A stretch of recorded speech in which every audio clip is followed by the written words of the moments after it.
D'accord, donc on a vu 8 semaines pour l'accueil d'un chiot, on a vu un petit peu comment essayer de trouver une race qui corresponde à notre envie et aussi à notre mode de vie. On a vu comment apprendre au chiot à rester seul, en ne le sollicitant pas trop et en étant à l'initiative. Et maintenant, moi je pars en déplacement, je vais me balader, je vais en forêt, je vais chez des amis. Est-ce que je laisse le chien, je l'emmène, je la prends la voiture et la voiture devient le sujet. Et oui, comment faire pour qu'il... On a tous envie que notre chien, on puisse l'amener partout, qu'on le monte dans la voiture, qu'il monte facilement, qu'il vive bien le trajet, qu'il se sente bien un petit peu partout, que vous soyez là ou que vous ne soyez pas là, votre chien, il doit être bien et vous devez être bien avec lui. Ça, c'est vraiment le but final et qui est essentiel.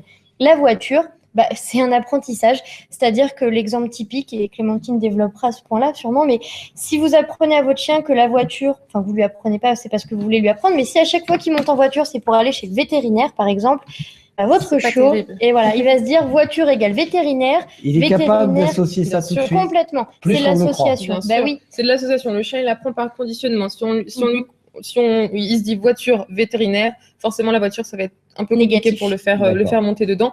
Et j'en reviens d'ailleurs au point que tu abordais au début.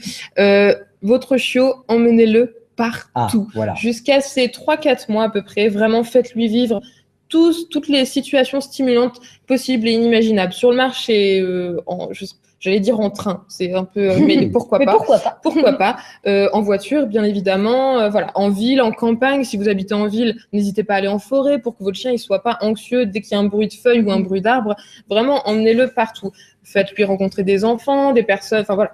Vraiment, ça, c'est très important. On a peur de ce qu'on ne connaît pas, donc plus on va lui exposer des situations différentes, voilà, qu'il les vive bien, ça, c'est important. Ça s'imprime dans son esprit. Exactement. Et, oui. Pour la voiture, simplement, il y a aussi une règle de sécurité. Vous devez faire attention à ce que votre déplacement en voiture ne soit pas dangereux pour votre chien. Donc, où est-ce qu'on doit le mettre? Où est-ce qu'on l'installe déjà? Vous pouvez le mettre dans le coffre, évidemment, mais ce qui est important, bien sûr, c'est un coffre ouvert. Si vous avez un coffre fermé, ça ne va pas, bien évidemment. Et si vous avez un coffre ouvert, en tout cas, légalement... Pour les breaks, c'est-à-dire les breaks, pas les berlines. Voilà, exactement. Si vous déplacez votre chien en voiture, légalement, il doit être soit en caisse de transport, qui peut être dans le coffre ou à l'arrière, peu importe, soit qu'il y ait une grille ou un filet de séparation, soit que votre chien soit attaché avec des ceintures spéciales, avec des harnais. C'est-à-dire que je peux me faire arrêter bien et sûr. avoir une amende si je ne suis pas dans ce cas-là. Imaginez, vous avez un accident, votre chien n'est pas en caisse, n'est pas attaché, etc. Et les pompiers doivent intervenir, les secours doivent intervenir. Votre chien dans l'habitacle peut empêcher le secours. Voilà. Ou tout simplement, vous avez un accident, votre chien est un projectile dans l'habitacle. Donc, c'est très dangereux, autant pour la sécurité de votre chien que votre sécurité à vous.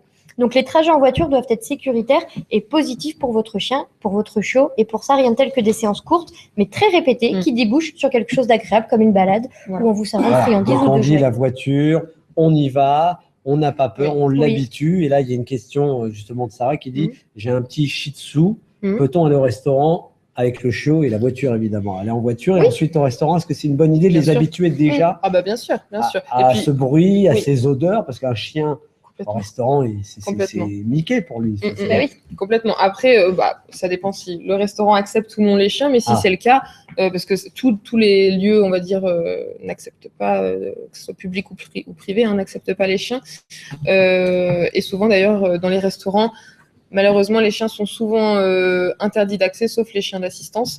Mais si vous avez la possibilité de l'emmener au restaurant, allez-y. Là, avant, par contre, il aura fallu lui apprendre le pas bouger, éventuellement, le fait qu'il puisse se coucher, se poser. N'hésitez pas à prendre avec lui un jouet qu'il peut mâchouiller, qu'il peut mordiller s'il s'ennuie.